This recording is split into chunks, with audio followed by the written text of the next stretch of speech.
வணக்கம். இன்னைக்கு நம்ம பேஜில் நம்ம பார்க்க போகிற இரண்டாவது திருக்குறள், அதாவது கடவுள் வாழ்த்து இரண்டாவது திருக்குறள் என்ன அப்படின்னு பார்ப்போம். கற்றதனால் ஆய பயனென்கொல் வாளறிவன் நற்றால் தொழாஅர் எனின். இன்னொரு டைம் பார்ப்போம். கற்றதனால் ஆய பயனென்கொல் வாளறிவன் நற்றால் தொழிலார் எனின். நம்ம கடவுள் வாழ்த்து பார்த்துட்ருக்கோம். இதோடைய விளக்க உரை என்ன அப்படின்னா, இந்த உலகத்தில் தூய்மையான எண்ணம் கொண்டவர் இறைவன். அந்த தூய்மையான எண்ணம் இருக்க இறைவனை நம்ம வணங்கலை அப்படின்னாக்கா, நம்ம அறிவு, அதாவது நம்ம கல்வி கற்று அதுக்கு என்ன பயன் இருக்குது, பலன் இருக்குது அப்படின்ற மாதிரி தான் இதோடைய அர்த்தம்.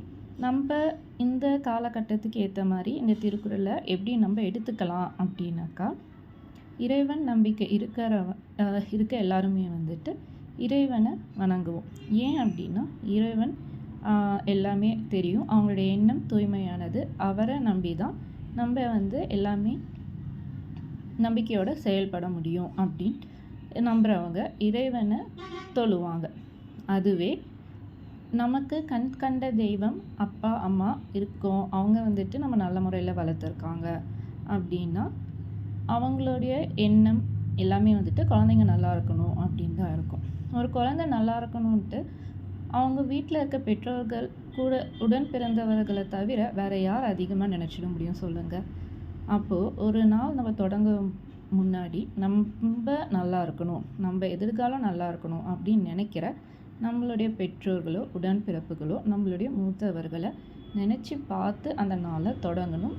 எந்த நல்ல வேலையாக இருந்தாலும் தொடங்கணும்.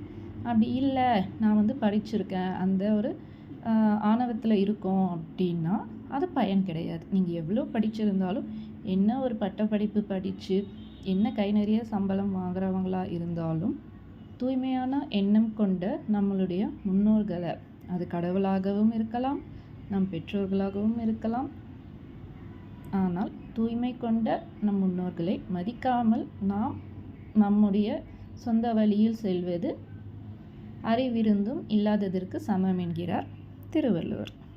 நன்றி.